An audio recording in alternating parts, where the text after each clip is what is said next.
ان سب کا ظاہر کرنے والی ذات اللہ تعالیٰ کی ہے۔ یہ دو دلیلیں ہیں عقیدہ توحید کے لیے، اور ساتھ ساتھ ذرا تقابل بھی کرتے جائیں کہ جن کو آج ہم مشکل کشا اور حاجت روا کہتے ہیں، جن سے مرادیں مانگتے ہیں، جن کی نظریں نیازیں دیتے ہیں، ان میں سے کون ہے جس کو زمین و آسمان کی چھپی باتیں تو بڑی دور کی بات ہے، اپنے آنے والے اگلے لمحے کا پتہ نہیں؟ کیا یہ موت ان کو پتہ تھا ہمیں موت کب آئے گی؟ مرنے کے بعد کیا ہونے والا ہے ان کا؟ قیامت کے دن جب لوگ اٹھائے جائیں گے کیا حال ہوگا ان کا؟ کسی کو کچھ بھی پتہ نہیں۔ یہ مشکل کشا کیسے بن گیا ہے، یہ حاجت روا کیسے بن گیا ہے، ان کے نام کی نظریں نیازیں لوگ کیسے دیتے ہیں، کیسے یہ عقیدہ بنا لیا کہ قیامت کے دن یہ ہمیں بخشوا لیں گے، قیامت کے دن یہ ہمیں جنت میں لے جائیں گے۔ آگے پھر یہی بات شاہ فرمائی کہ اللہ لا الہ الا هو رب العرش العظیم، کہ اللہ تعالیٰ وہ ہے جس کے علاوہ کوئی الہ نہیں۔ یہ تیسری دلیل ہے کہ عرش عظیم اور کسی کا نہیں۔ وہ انہوں نے کہا نا حضور نے آ کے کہ میں نے وہ ملکہ دیکھی، اس ملکہ کا عرش جو ہے بہت بڑا عرش تھا۔ اللہ تعالیٰ نے اس کی بھی تعریف، عرش جو ہے وہ عظیم صرف اللہ کا ہے، اللہ کے علاوہ نہ کسی کی حکومت دائمی ہے، نہ کسی کا عرش بڑا ہے، نہ کسی کرسی مضبوط ہے، کچھ بھی نہیں ہے۔ وہ جو مضبوطی کرنے والے تھے وہ سارے گئے، آئیں گے اور چلے جائیں گے۔ کسی کی نہ کرسی باقی رہے گی، نہ حکومت باقی رہے گی، نہ اقتدار باقی رہے گا، نہ کسی کا عرش باقی رہے گا۔ اور کہاں ہے عرش ملکہ بلقیس کا؟ کوئی نہیں جانتا۔ لیکن عرش عظیم کا مالک جو ہے وہ تو ابدی ہے، ہمیشہ کے لیے ہے، اول اور آخر ہے وہ۔ یہ تیسری دلیل دی اللہ تعالیٰ کے عقیدہ توحید کے بارے میں۔ عرش عظیم کا مالک صرف وہی ہے، اور عرش عظیم پہ ہوتے ہوئے وہ تمہارے دلوں کے بھید جانتا ہے، تمہاری چھپی ہوئی باتیں جانتا ہے، تمہاری آہستہ کی بھی بات جانتا ہے، اونچی کہی بھی بات جانتا ہے، زمین و آسمان میں چھپی ہوئی ساری چیزیں جانتا بھی ہے، نکالتا بھی ہے۔ یہ ساری تین دلیلیں جو ہیں، یہ دیکھیں اگر جہاں حدود کی زبان سے اللہ نے نکلوائی، تو ایک جانور یہ جانتا ہے کہ اللہ تعالیٰ کی ذات جو ہے اپنی ذات میں، اپنی صفات میں اکیلا ہے۔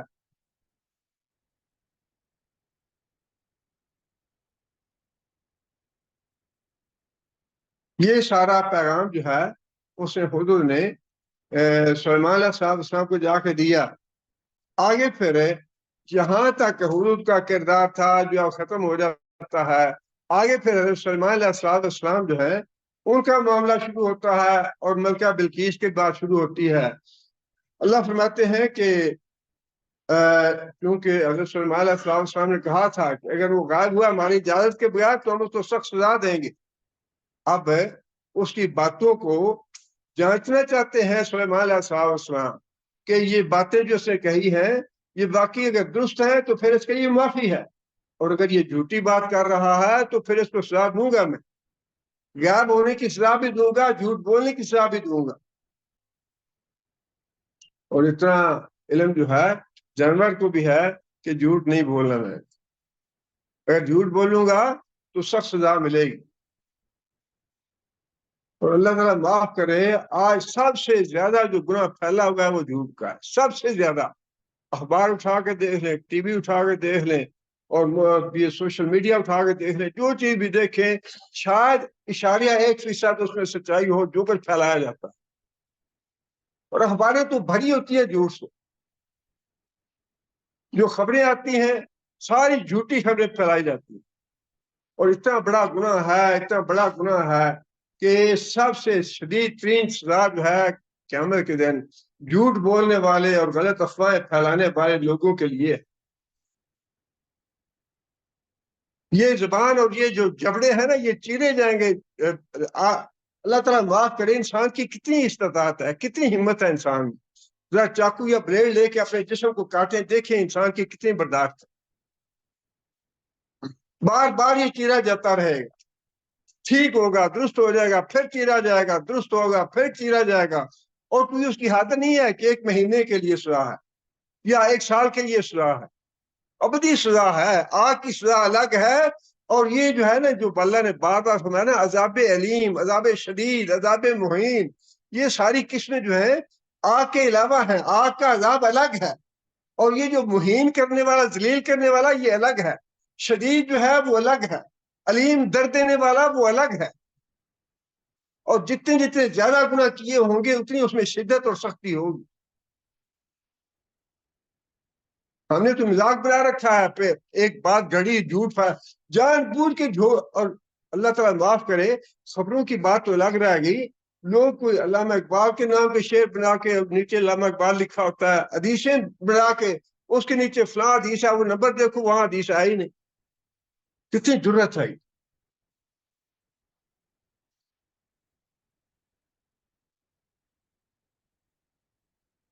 سلیمان علیہ السلام آگے فرماتے ہیں، سننظرو، ہم اب اس کا امتحان لیں گے، ہم دیکھیں گے، جانچ کریں گے، پڑتال کریں گے. اصدقتا، کیا تو نے یہ جو خبریں لا کے دی ہیں مجھے، یہ واقعی سچی ہیں؟ ام کنت من الکاذبین، یا تو جھوٹوں میں سے ہے. دیکھیں نا، جو نہ کسی کو سزا دینی چاہیے غیر تحقیق کے، اور نہ کسی کی تائید کرنی چاہیے بغیر تحقیق کے. کوئی خبر آتی ہے تو اس کی تصدیق کرنی چاہیے. جو بھی مثال دیکھیں، نبی صلی اللہ علیہ وسلم کو دودھ بھیجا ایک عورت نے، یا رسول اللہ یہ دودھ ہے آپ پی لیں. نبی صلی اللہ علیہ وسلم نے دودھ لانے والے کو بھیجا کہ جاؤ سے پوچھ کے آؤ یہ دودھ کہاں سے آیا ہے. کتنی احتیاط ہے یہ. اس عورت نے پھر بتایا نبی صلی اللہ علیہ وسلم کو کہ یا رسول اللہ یہ میری اپنی بکری ہے، یہ اپنی اونٹنی ہے، اور میں نے اس کا دودھ دویا ہے، میں نے آپ کو ہدیہ بھیجا ہے کہ آپ پی لیں. جب تک تحقیق نہیں کر لی کہ یہ واقعی حلال ہے یا حرام ہے، اس کو ہاتھ نہیں لگایا نبی صلی اللہ علیہ وسلم. میں پتا کروں کہ یہ کہاں سے آیا ہے. جو بھی خبر آتی ہے اس کی تصدیق کرنی چاہیے نا کہ یہ بات درست ہے یا غلط ہے.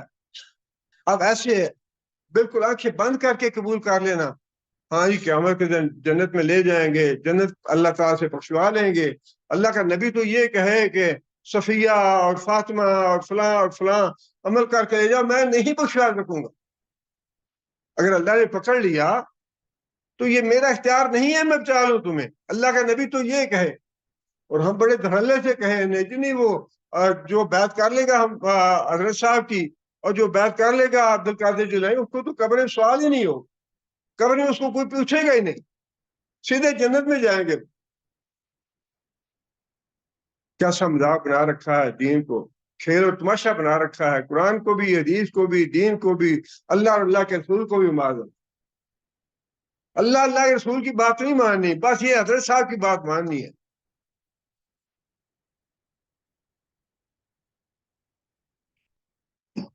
سلیمان علیہ السلام نے اس کی بات کی تصدیق کے لیے جو طریقہ اختیار کیا وہ یہ تھا کہ سلیمان علیہ السلام نے خط لکھا. اچھا بھائی، جو کچھ تم جا کے دیکھ کے آئے ہو، جس ملکہ کا تم ذکر کر رہے ہو، اس کو جا کے یہ میرا خط دو، اور پھر دیکھو اس کا جواب بھی لے کے آؤ. خط لے کے جاؤ اور خط کا جواب بھی لے کے آؤ.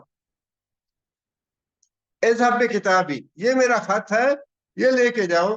هذا فألقه إليهم، اور ان کے آگے جا کے اس خط کو ڈال دینا. پرندہ ہے نا، کوئی سفیر نہیں ہے یا قاصد نہیں ہے کہ جا کے ان کی خدمت میں پیش کر دینا، بلکہ فرمایا کہ جا کے ان کے آگے ڈال دو. تم پرندہ ہے بس اپنی چونچ میں لے جاؤ، اور جا کے وہاں جو بھی ان کی مجلس ہے جہاں پہ وہ بیٹھی ہے اس کے آگے جا کے رکھ دو. یہ ثم تولى عنهم، اور پھر ذرا پیچھے ہٹ کے کھڑے ہو جانا وہاں. یہ ادب ہے. اور حالانکہ کافر اور مشرک ہے وہ عورت، وہ ملک کافر ہے، مشرکوں کا ملک ہے، اس کے باوجود حضرت سلیمان علیہ السلام اس پیغمبر کو یہ تہذیب سکھا رہے ہیں، یہ اخلاق بتا رہے ہیں کہ ہے تو وہ بادشاہ، عام آدمی نہیں ہے. وہ اس کی سلطنت ہے، اس کی حکومت ہے، اور اقتدار ہے اس کا. ادب سے جا کے، احترام سے جا کے اس کے پاس کھڑے ہو جانا، پیچھے ہٹ کے اس کے ساتھ پہ سوار نہ ہو جانا. اچھا لاؤ جلدی کرو، مجھے خط کا جواب دو. نہیں، جب انتظار کرو، جو کچھ وہ لکھ کے دے گی، جب لکھ کے دے گی جب وہ لے کے میرے پاس آ جانا. ثم تولى عنهم فانظر ماذا يرجعون. اور انتظار کرنا، ہم دیکھتے ہیں کہ وہ ہمیں کیا جواب دیتے ہیں. جو خط ہم لکھ رہے ہیں، ہم اب دیکھیں گے کہ تم کیا جواب لے کے آتے ہو اس کا. اب جو خط سلیمان علیہ السلام نے بھیجا تھا اس ملکہ کو، اس خط کا ملکہ اپنے سرداروں کے درمیان بیٹھ کے ذکر کرتی ہے اور سرداروں کو بتاتی ہے کہ مجھے ایک بڑا اہم خط موصول ہوا ہے، بڑا ہی ایک اعلی مرتبے کا خط موصول ہوا ہے. قالت، اس خاتون نے کہا، ملکہ نے، یا ایھا الملأ، اے سردارو، انی القیا الیہ، مجھے بھیجا گیا کتاب کریم، ایک خط جو بڑا اہم ہے، بہت ضروری خط ہے اور بڑا عمدہ اور بڑا اچھا خط ہے. آگے بتاتی ہے کہ اس کا مضمون کیا ہے. اس کا مضمون یہ ہے، انہ من سلیمان، یہ خط لکھا گیا سلیمان کی طرف سے، وَإِنَّهُ بسم اللہ الرحمن الرحیم، اور اس کی ابتدا کی جاتی ہے بسم اللہ الرحمن الرحیم سے. یہ وہ صورت ہے جس میں 2 دفعہ بسم اللہ الرحمن الرحیم آئی ہے. ابتدا میں بھی آئی ہے اور درمیان میں بھی آئی ہے. قرآن مجید کی اور جتنے بھی صورتیں ہیں ان سب میں ابتدا میں آئی ہے، لیکن درمیان میں کسی اور صورت میں بسم اللہ نہیں آئی. یہ 2 باتیں تو ہو گئیں، لکھنے والا کون ہے اور لکھنے کی ابتدا کیسے کی ہے. اب اس کا مضمون کیا ہے خط کا. اگلی آیت میں اس کا مضمون بتا دیا، اللہ تعالی علیہ، لکھنے والا کہہ رہا ہے، یعنی حضرت سلیمان علیہ السلام کہہ رہے ہیں، میرے مقابلے میں سرکشی نہ کرو، میری نافرمانی نہ کرنا. یہ جو انداز ہے نا، یہ بڑا شاہانہ ہے. تمہاری مملکت اپنی جگہ پہ، لیکن میری حکومت تو ہواؤں پہ بھی ہے، میری حکومت درندوں پہ بھی ہے، میری حکومت پرندوں پہ بھی ہے، میری حکومت جنات پہ بھی ہے.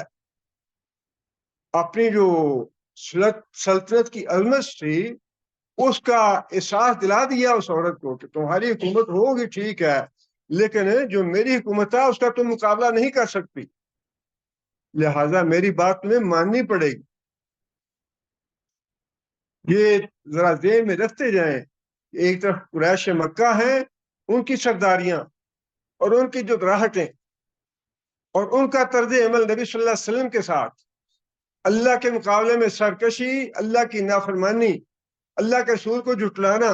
اس کے مقابلے میں ایک ایسا اللہ کا رسول، اللہ کا بندہ، اللہ کا پیغمبر، جس کے پاس ایسی بادشاہی ہے جس کا قریش مکہ تو سفر نہیں کر سکتے، ان کے فہم و گمان میں بھی وہ حکومت نہیں آ سکتی.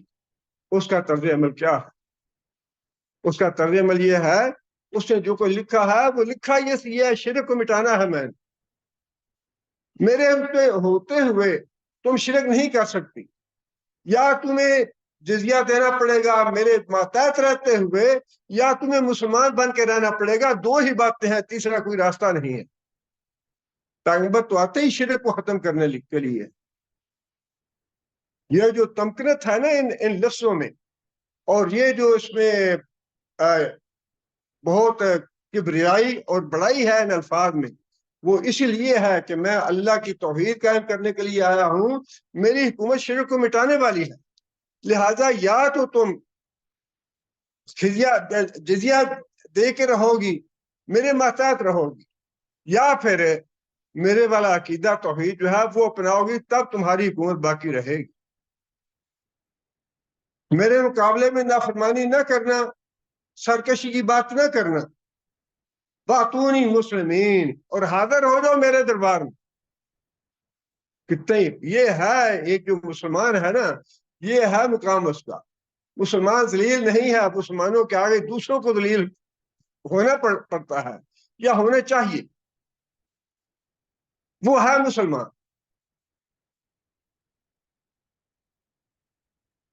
فرمایا کہ حاضر ہو جاؤ مسلمین، یا دونوں معنی ہیں اس میں. یا تو مسلمان بن کے آؤ، اسلام قبول کرو، عقیدہ توحید قبول کرو، یا پھر دوسرا مفہوم اس کا یہ بھی اس میں اسی میں شامل ہے کہ یا پھر اپنے آپ کو سرنڈر کر دو میرے سامنے، میرے مطیع فرمان بن کے رہو، ہماری جو حکومت ہے اس کے تابع بن کے رہو، جزیہ ادا کرو تو اپنے دین پہ قائم رہو، لیکن ہمارے مقابلے میں تمہیں محتاط بن کے رہنا پڑے گا. یا دوسرا راستہ یہ ہے کہ مسلمان ہو جاؤ اور تمہاری حکومت تمہارے حوالے رہے گی. نبی صلی اللہ علیہ وسلم نے جتنے لوگوں کو خطوط لکھے، جتنے بادشاہوں کو خطوط لکھے، اس میں نبی صلی اللہ علیہ وسلم یہ بات لکھتے تھے، اگر تم مسلمان ہوتے ہو تو تمہارا ملک تمہارے پاس رہے گا، ملک گیری کی حوث نہیں ہے، ہم اپنی سلطنت نہیں بڑھانا چاہتے بلکہ ہم اسلام پھیلانا چاہتے ہیں. اسلام قبول کر لو، ملک تمہارا ہے، اور اگر اسلام قبول نہیں کرتے تو پھر ہمارے تابع بن کے رہو. تمہارے ملک میں مندر نہیں بنے گے، تمہارے گرجے نہیں بنے گے، مسجدیں بنے گی تمہارے ملک میں.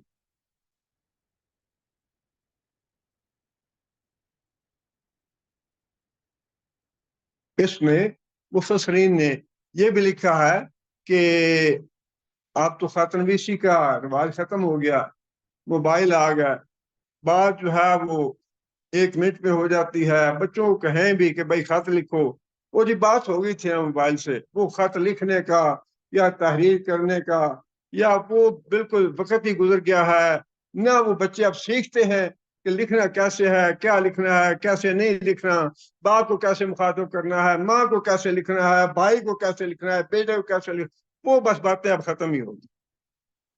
لیکن بہرحال جو کچھ سکھایا ہے، تعلیم دی ہے اللہ نے یا پھر علماء نے، اس کا ذکر تو کرنا چاہیے کہ خط نویسی کا طریقہ یہ ہے کہ ابتدا میں انسان اپنا نام لکھے، اور نبی صلی اللہ علیہ وسلم کا اپنا بھی جو طرز مبارک تھا وہ یہی تھا کہ نبی صلی اللہ علیہ وسلم جس کو خط لکھتے تھے پہلے اپنا نام لکھتے تھے، پھر اس کے بعد بسم اللہ الرحمن الرحیم.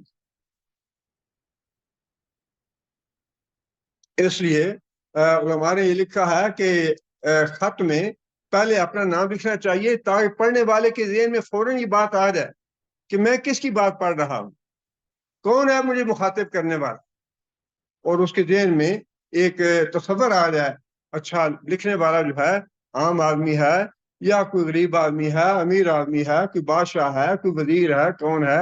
اسی توجہ سے اس کے مطابق اس کو توجہ دینی چاہیے. تو پہلے نام اپنا لکھا جائے، پھر بسم اللہ الرحمن الرحیم لکھی جائے، اور پھر مضمون لکھا جائے بڑا جامع مضمون. فکرے 2 ہیں، ایک آیت ہے اس میں 2 فکرے ہیں، ان 2 فکروں میں سلیمان علیہ السلام نے اپنی ساری دعوت لکھ دی، ساری بات اپنی پوری کر دی. یہ ہے جو نبی صلی اللہ علیہ وسلم فرمایا نا کہ میں جامع دیا گیا ہوں کلام، جامع کلام. یہی مطلب ہے اس کا کہ مختصر سی بات لیکن اس کا مفہوم اور اس کا مطلب جو ہے بہت وسیع ہوتا ہے. یہی بات یہاں بھی ہے کہ صرف 2 فکرے ہیں لیکن ان 2 فکروں میں سلیمان علیہ السلام نے اپنی ساری دعوت دے دی، ساری بات، اپنا سارا مطلب اور مفہوم بیان کر دیا کہ میں یہ چاہتا ہوں، شرک کو ختم کروں گا، یا تم مسلمان بن جاؤ، اگر مسلمان نہیں بننا چاہتی نہ بنو، لیکن پھر تمہیں جزیہ دے کے ہمارے تحت رہنا پڑے گا. ساری بات بتا دی کھول. اور مفسرین نے لکھا ہے کہ خط میں انسان کو اسی طرح سے مختصر بات لیکن جامع بات لکھنی چاہیے، زیادہ لمبے لمبے خط لکھنے کی ضرورت نہیں ہے. اب وہ خط جو ہے ملکہ بلقیس کو پہنچ جاتا ہے، اور ملکہ بلقیس نے اپنے جو شورا تھی یا پارلیمنٹ تھی اس کے سامنے وہ خط پڑھ کے سنا دیا. اب اس کے بعد اس نے مشورہ مانگا اپنے سرداروں سے. قالت یا ایھا الملأ، اے سردارو، افتونی، مجھے فتویٰ دو یا مجھے مشورہ دو،